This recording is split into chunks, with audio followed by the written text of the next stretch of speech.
पूरा प्रदेश आज एक साथ जुड़ा हुआ है और इसी के साथ साथ मैं अपनी प्रतिभाओं के बलबूते पर ये मध्य प्रदेश हमारा देश आदिकाल के साथ कई सारे क्षेत्रों में अपनी प्रतिभाओं से पहचाना जाता है। एक नहीं कई प्रतिभाएं एक एक क्षेत्र की बात करें, किसी भी क्षेत्र में देखो, और जब भी चुनौती मिली इस देश और इस देश के नागरिकों को समय काल परिस्थिति के हिसाब से, तो मुझे इस बात का गर्व है कि भारत के लोगों ने हर चुनौती को स्वीकार भी किया और दमदारी से अपनी प्रतिभा भी सिद्ध की, दुनिया के सामने एहसास कराया कि भारत के लोग कभी भी किसी मसले पर किसी के आगे मोहताज नहीं। और तब तो और अच्छा समय है जब यशस्वी प्रधानमंत्री श्रीमान नरेंद्र मोदी जी का वर्तमान के शासन करने का तरीका आजकल के जमाने में इंटरनेट से लगाकर सोशल मीडिया तक, इलेक्ट्रिक संचार साधन से लेकर सारी व्यवस्था तक हम सब प्रकार से रोज देख रहे हैं बदलते दौर में भारत कितनी तेजी से कितने प्रकार से बदल रहा, कितने प्रकार से प्रोत्साहन दिया जा रहा है। आज हमारे सामने दुनिया के बड़े से बड़े देश नई तकनीक अपनाने के मामले में अब भारत की तरफ देख रहे हैं, नवाचार करने के मामले में भारत की तरफ देख रहे हैं। और इतना ही नहीं, विश्व का कौन सा ऐसा मंच जिस मंच के विश्व के सबसे बड़े देश के लोग अगर बैठे, मंच तब तक अधूरा है जब तक नरेंद्र मोदी जी वहां मौजूद नहीं हो। यह वर्तमान का समय, जिस कारण से भारत का गौरव बढ़ रहा है, गौरवान्वित हो रहा है। और हम नहीं कहते हैं, पड़ोस के पाकिस्तान के तत्कालीन प्रधानमंत्री इमरान खान सहित कई वहां के नेता और उनके क्या कई नेता कहते हैं, काश मोदी जी हमारे देश के होते, ये आनंद वो महसूस करते, ये सौभाग्य की बात। हमारे पड़ोसी देश के दुश्मन भी अगर ये कामना करे तो हमारे हीरे की क्या कीमत होगी, ये हमको एहसास होता है। और इसलिए यह आपके लिए और संभावना बनती है। हमने सबने देखा चंद्रयान, गगनयान, जिस प्रकार से खगोल के ऊपर जिस गति से भारत ने प्रगति की है, ऐसे में हर मिशन सफल हो जाए सबकी कामना होती। लेकिन कोई कारण से कोई मिशन असफल हो जाए तो असफल होने वाले मिशन में भी उस वैज्ञानिक से गले मिलकर के कोई बात नहीं, आज कोई कमजोरी रह गई होगी और आगे बढ़ो, हम आपके साथ हैं। नरेंद्र मोदी जी का वो दृश्य याद करो, एहसास कराता हमको हमारी भविष्य की लंबी उड़ान के लिए। और हम सब देख रहे हैं आज के दौर में, जब मैं यहाँ अपने बच्चों को अलग अलग प्रकार से, थोड़े दिन पहले की तो बात है जब लैपटॉप बांट रहे थे, विश्वास जी ने सही कहा है कि विद्यार्थियों का कितना अच्छा भाग्य है।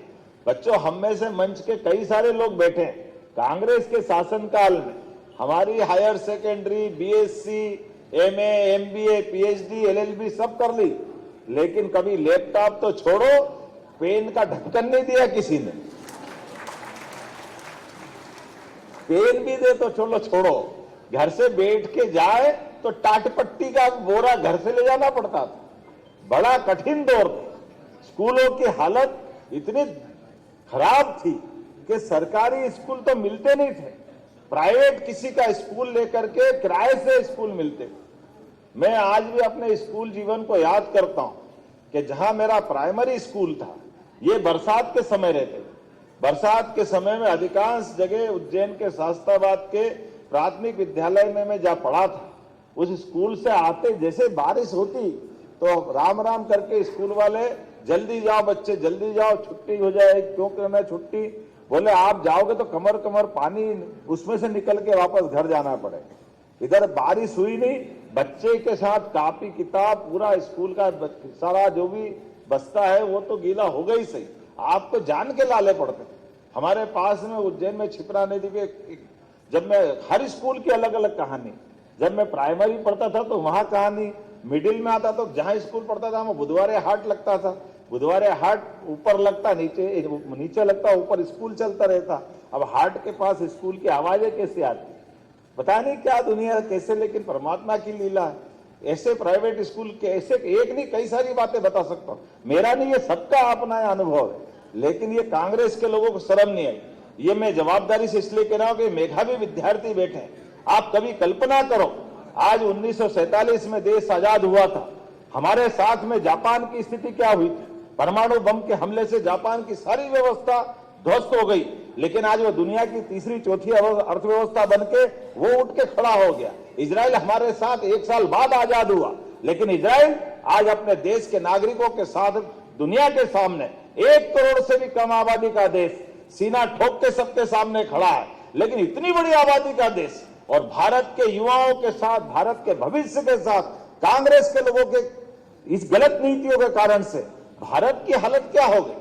लेकिन मुझे इस बात की प्रसन्नता है, 2014 में माननीय प्रधानमंत्री जी, उसके पहले यशस्वी हमारे श्रीमान लाल कृष्ण आडवाणी जी के नेतृत्व में उस समय वो उप प्रधानमंत्री बने, और हमारे भारत रत्न अटल बिहारी वाजपेयी जी ने जो सरकार चलाई सभी प्रकार की व्यवस्थाओं के बलबूते पर, तो गांव के अंदर पहली बार प्रधानमंत्री सड़क रूप में अगर अंदर गांव-गांव तक सड़क बनाने का मौका मिला, तो लाल कृष्ण आडवाणी के साथ हमारे अटल बिहारी वाजपेयी जी के लिए जोरदार अभिनंदन करें उस काल के लिए।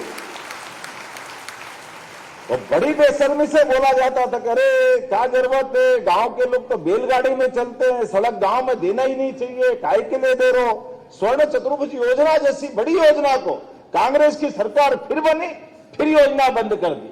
अरे सड़कें बनेगी तो सड़कें तो सबके लिए होती, कोई किसी के लिए होती क्या? लेकिन कांग्रेस के लोग बड़ी बेशर्मी के साथ बोलते। 1956 से बना मध्य प्रदेश 2002-3 तक इतना बड़ा प्रदेश, लेकिन कृषि क्षेत्र के अंदर एरीगेटेड सिंचाई युक्त जमीनों की, खेतों की संख्या केवल 7.5 लाख हेक्टेयर थी। आप बताओ, केवल 7.5 लाख हेक्टेयर। किसानों की हालत कैसी थी? व्यक्ति के व्यक्तिगत आय इस राज्य के अंदर 11,000 रुपया साल की थी। आज मुझे गर्व है इस बात का, आज 52 लाख हेक्टेयर क्षेत्र में सिंचाई हो रही है। ये वर्तमान का समय है। और विश्व की पहली नदी जोड़ो अभियान हमारा माननीय 20 साल पहले उमा भारती जी के माध्यम से तत्कालीन प्रधानमंत्री माननीय अटल बिहारी वाजपेयी जी ने कहा था कि हमारा बुंदेलखंड ये केन बेतवा से हरा भरा हो जाएगा, गरीबी दूर हो जाएगी, खेतों में पानी मिलेगा, लोगों की जिंदगी बदलेगी। लेकिन ये कांग्रेस के लोगों ने कहा नदी से नदी जोड़ो, पर्यावरण बर्बाद हो जाएगा, संभव ही नहीं है। हाई कोर्ट, सुप्रीम कोर्ट अड़ंगे पे अड़ंगे लगाते गए। लेकिन मुझे इस बात की प्रसन्नता है, स्वयं प्रधानमंत्री मध्य प्रदेश में आए और हमारी केन बेतवा भूमि पूजन करके गए। ये हमारे लिए सौभाग्य की बात है।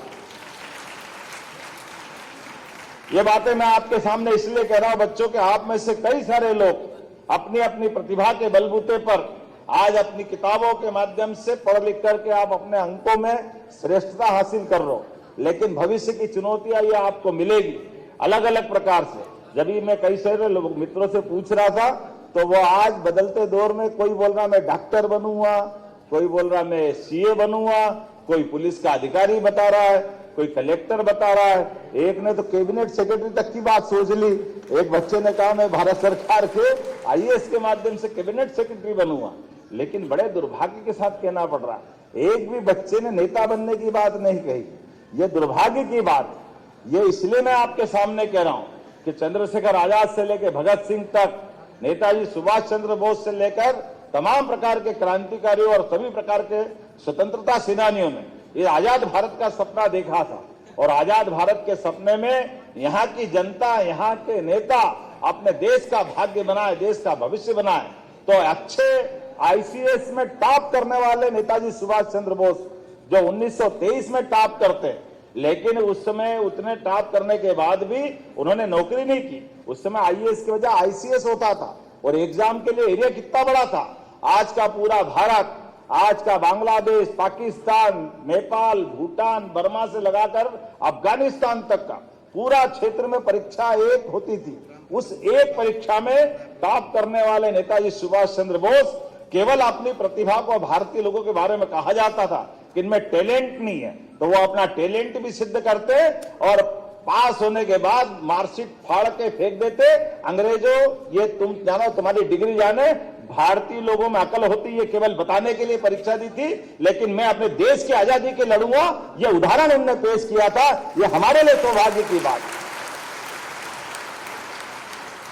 अपनी प्रतिभा के बलबूते पर मुकाम तक पहुंचकर देश की आजादी के लिए ऐसे एक नहीं, सैकड़ों, हजारों, लाखों लोगों ने अपनी जो बन सका सब कुछ योगदान दिया।